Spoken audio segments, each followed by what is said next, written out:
I'm Elaine Swann, America's leading lifestyle and etiquette expert, and I welcome you to Modern Etiquette with Elaine Swann. It's the podcast where etiquette meets real life and grace is always in style. You may have seen me on shows like The Today Show, Access Hollywood, or What the Fit with Kevin Hart. And now, I am here to help you navigate life with grace and style.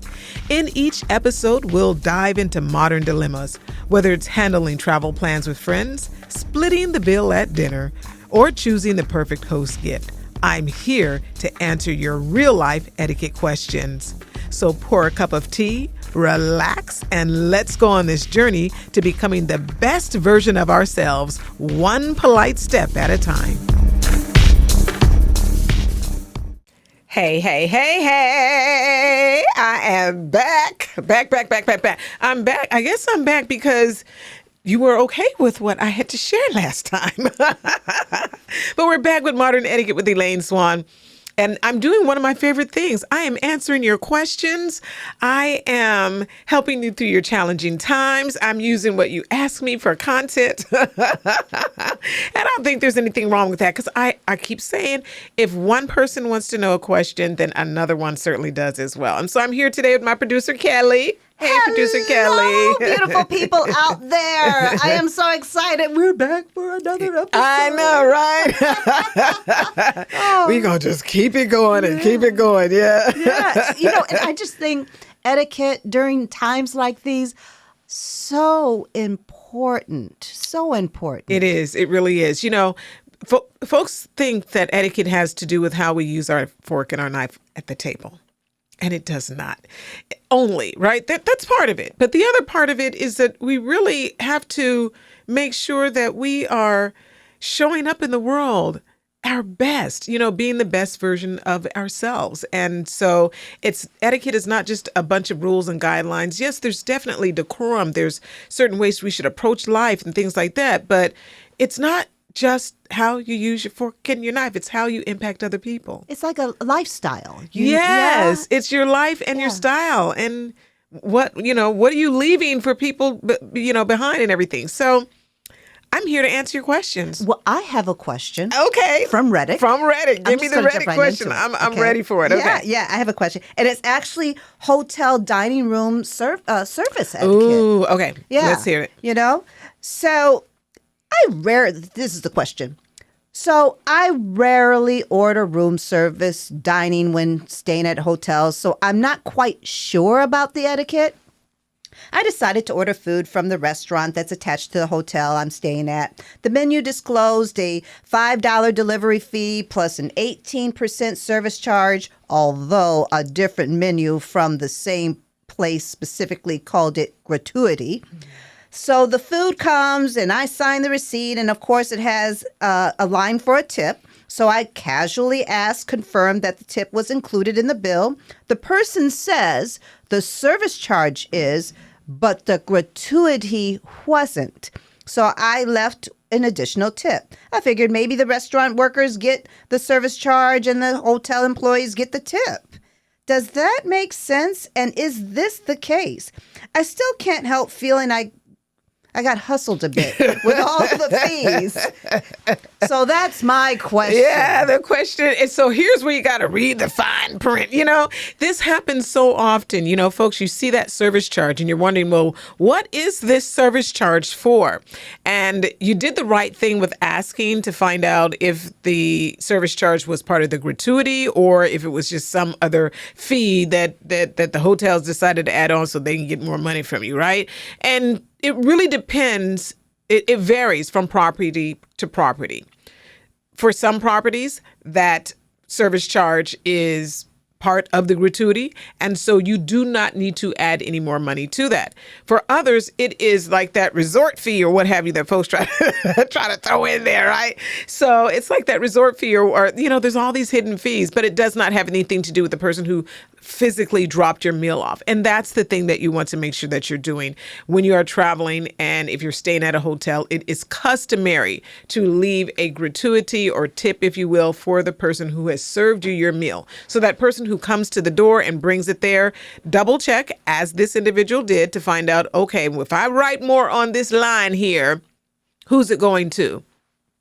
Now, if you're ever not sure, like this person here is not quite sure, you can always just verify with the hotel itself to say, hey, listen, I just want to be clear. What is your standard here? What is your practice? Does the service charge, is that just because you all had to prepare something and it goes to the hotel itself? Did I actually double tip my server? And that's it. So ask that question and find out. And this is the thing. When it comes to traveling, make sure to plan in advance that you're going to tip along the way. So when you arrive at the hotel, if someone touches your bags, you're going to give them a tip. If someone brings your bags to the room, you're going to give them a tip. If you go to the concierge and they get you tickets for a movie, or they get you restaurant reservations or something like that, you will tip that person as well. So keep that in mind. And so this is why I do think it's important to make sure that you are also bringing cash with you too when you are traveling. Oftentimes people feel like, no, I only use my electronic means of pay. But having that little cash that you can slide to somebody in a trip is a really great thing to do.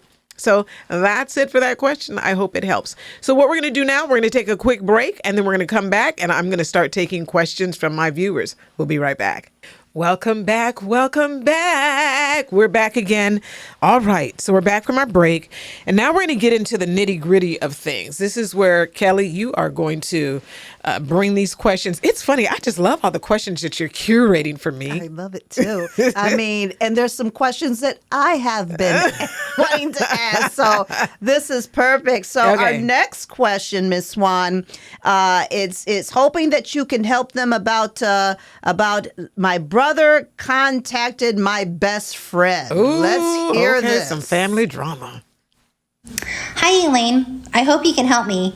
My brother contacted my best friend and asked him if a surprise birthday party could be held at his house, and my BFF agreed wholeheartedly. My brother did everything else. We had a lovely party held a week ago, and my BFF indicated that his host gift from me was overdue. I was beyond flabbergasted. I would never want to do a faux pas, so I started investigating to see what is the proper etiquette. Do you know? I'm very generous. I bring him to concerts and pay his ticket. I buy him lunches, and he makes twice the money I make. I'm definitely not cheap. So that left me very puzzled. Any advice on this? Many, many thanks, and I hope you are doing well, Elaine. Now listen, if you hang around me long enough, you're going to learn that when it comes to etiquette, we should not go around correcting people. That's the number one thing. That's first and foremost in this particular situation. So the best friend asking for the host gift is really out of step and out of line. Secondly, this party was something that was done between the best friend and the brother. So if anyone owes the host, the owner of the home, a thank you, in terms of a tangible sort of thing, it is the brother. It's in terms of saying, hey, thank you for allowing me to host this at my sister's party. Here's my thank you. It's the card, it's a gift, it's a whatever, so on and so forth. Okay. So there's that. My answer to you is you do not necessarily owe your BFF a host gift. No, you do not. You do owe them a thank you because clearly you knew whose house you were in. And so you can say thank you. So you do owe them a thank you. And that's about it, because everything as far as the arrangements and so on and so forth is concerned is between the two of them. Now, what your BFS is probably thinking about, what your best friend is probably thinking about, is the host gift that you bring to someone when they have invited you to their home and you are coming over for a dinner party or a birthday party or something like that. And you want to bring a host or hostess gift, right? That's something to say, thank you for inviting me. But this was something that you didn't have anything to do with putting this all together. You showed up. You were just the recipient of all of this goodness. So your friend is somewhat out of line. And so now you have to think about what to do in this particular situation. The person has said, I want a gift. So you have a choice in this instance. You can say, you are wrong, and I know you're wrong, but I'm going to yield even though I know I have the right of way. And that's something that I advise folks in my book called Let Crazy Be Crazy. I say that you should yield even though you know you have the right of way. So you have the right of way. You do not have to do this, but you can go ahead and get the person a gift and a thank you and so forth like that. Now, what type of gift do you get? Something small. You're insignificant in terms of you don't need to do anything over and elaborate. Like you said, you do all this other stuff already, saying thank you and so on and so forth like that. But just get them something to say thank you. You can either do that or tell them, no, I don't owe you a gift. It's between you and my brother. I don't have nothing to do with that. And then deal with the fallout as far as relationship is concerned. But if you want to preserve the relationship, you can get the person a gift and then just make sure that your family checks with you before doing anything with this person again, because clearly they're going to hold you to the fire for something that someone else is doing. But the person is incorrect. There is no etiquette that says that in this particular instance that you have to purchase a host or hostess gift. All right. So that's it for that. Let's move on to the next question. Producer Kelly. I love your book. Do Let you? Crazy Be Listen, Crazy. I wrote this book called Let Crazy Be Crazy. And the book is designed to help people with difficult people and challenging situations. And this is one of those. Yes, and I think you also kind of talk about family as well, which brings me to this next question. Okay. I love the title. It's called The Birthday Ambush. And we also got that from a voice memo as well. Okay, let's hear it. Hey, Miss Swann. So look, recently I was invited, by a relative to celebrate a birthday at a restaurant. But when the check came, I was asked to split the bill with everyone, the whole entire party. So look, I'm not a cheap guy, far from cheap, anything like that, and I love my family. But it was a pretty fancy restaurant, and all I wanted to do was celebrate with my relatives. But look, I'm on a budget, and I wasn't anticipating paying for more than a certain amount that I portioned for. And not to mention, Miss Swann, the shared amount was more than what I ordered. Like, I would have been okay if it was a single, isolated event. But, Miss Swann, this has happened to me at least 2 other times, to the point where I don't even know if I want to go out to birthdays or restaurants anymore. Look, I love my family, and I love my relatives and my close friends. But I don't want to feel obligated paying for drinks that I didn't even order. Like, is this what we doing now? Is this what we doing for birthdays? And I'm wondering, should I decline birthday parties and restaurants from now on? Look, I don't know what to do. And I don't want to be rude. I really don't. But I just feel a little ambush every single time. Like, it never fails. What you think? Like, what should I do? Oh, I can imagine. Yeah, you do feel a little bit ambushed when that happens. This is not an unusual question. I get this all the time. And this whole being invited to a birthday party or being invited to a dinner and then having to split the bill equally between everyone else is a challenge. Here's the thing. There are some instances where you would split the bill evenly. It's not an all the time thing, but there are some instances. So you would split the bill completely evenly along every person all together when you're out to dinner. Whenever the experience, for example, is something that's out of the ordinary and it's a more elevated experience. Now, you mentioned that this was a fancy restaurant. I'm not sure how the level of it, right? So this is where we're talking about something that's exclusive or maybe hard to get into, extremely popular. It's really one of those occasions where it's a very elevated experience. Or if the company that you are in is very elevated as well. So perhaps you are with individuals who are very important in their field or they're, I don't know. I don't want to just say only celebrities or wealthy people or what have you, but, folks who, this is an experience where the entire situation is elevated, right? Maybe you are in a position where the folks that are there are thought leaders in their field or something like that. And so they're getting special treatment. You're in a special part of the dining room, or you're in some sort of private area of the restaurant or something like that. So this is where you say, you know what, this experience, this dining experience that we're having has very little to do with the food and more to do with the experience itself. So it's a little more elevated type experience. So in those instances, you may find where people will say the experience that you had is worth more than the salad and the water and the bread that you just ate. It's really about being served. The chef is at the side of the table. You got the private chef, the owner of the restaurant has come out and give everybody whatever else, right? Whether you ordered it or not. So those are the instances. Other than that, everyone should be paying for themselves and splitting the bill in whatever manner you all choose. So my advice to you is don't stop going to birthday celebrations. Don't stop going to restaurants. What I want you to do is start asking in advance, what are we doing? Are we splitting the check among everyone? Are we paying individually? And ask that before you leave the house. This way, you will feel comfortable saying, yes, I will attend, or no, I will not. So ask first, don't stop going. All right, we're going to take a quick break and we will be right back after this message. All right, we are back. You know, that is such a darn thing when it comes to the restaurants. There's always a big fight. I can go on and on and on about, you know, what to do, how to pay, how to split the bill. That folks, listen, and you will hear me on this podcast talk about more. If you have deeper questions about that, make sure you reach out to me, because this whole restaurant and the dining out thing, it can really set some folks apart. I have seen folks online fighting and carrying on, but it's not impossible to get along. You just have to know what to do and when to do it. So let's move on to our final question of the day. What have we got, Producer Kelly? We have another question about tipping. Okay. Actually, I'm all about tipping. Hi, Elaine. My name is Thomas, and I have a question about tipping a funeral director. Should you tip a funeral director? They provide a service, and we tip most customer service providers.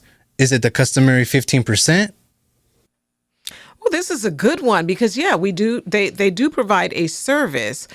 So the short answer is no, you do not tip your funeral director. And the reason why is because the funeral director goes in line with other individuals who provide a personal service or professional service. So that includes your attorneys. That's a professional service, right? Doctors, lawyers. Well, I said that already, attorneys. But there's folks who are professionals who you do not tip. So in this particular instance, you do not need to tip the funeral director. In fact, just pay. Listen, with all the money that they charge for everything, they gonna charge you for the coffin, the dirt, the the box that they put it in, and this and that and so on and so forth. You do not need to charge them pay them a tip. So the short answer is no. The long answer is, when it comes to tipping, there are service industry pros that you should tip. So here's one way that you can determine this as far as service providers are concerned. If they touch your body, you can tip them. All right. They touch your hair, they touch your skin, they touch your nails, that's right. Okay. So if they touch the body, then you can tip. Now, the funeral director did touch the body, but not yours. But not your body, right? So if they touch your body, then you should give them a tip, but not the body, right? So yeah, that's one way that you can kind of think of it as far as tipping is concerned. And so when you do tip, customary, you can start out at 10% and go from there.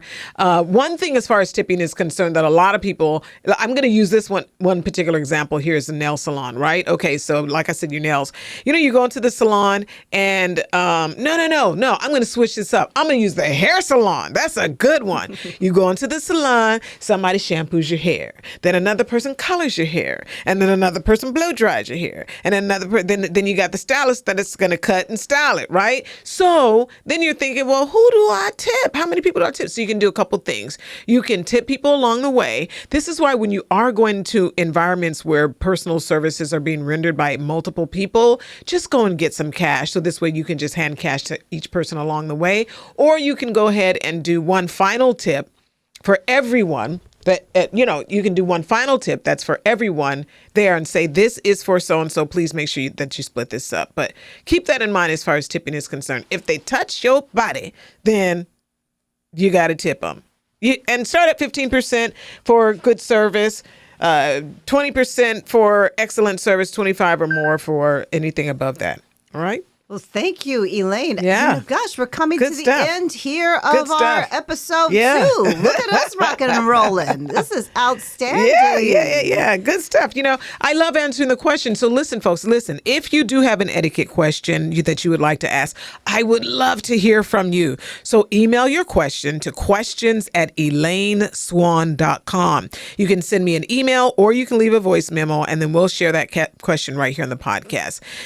Keep in mind that you can also get free etiquette tips and advice on my website, which is elaineswann.com. That's Swan with 2 N's. And you can find me on all social media platforms and through my website, elaineswann.com. So keep in mind, as you are listening to your podcast on Spotify, Apple Podcasts, or wherever you listen. That's it for today. I will see you next time. Modern Etiquette with Elaine Swann is brought to you by Imagine Podcasting. It's sponsored by investor and strategic business consultant Dr. John Sanders. Our producer is Kelly Davis. Our chief audio engineer and editor is Chris Swan. Our intern is Will Harrison. Our theme song is Up and Coming, written and composed by Chris Swan.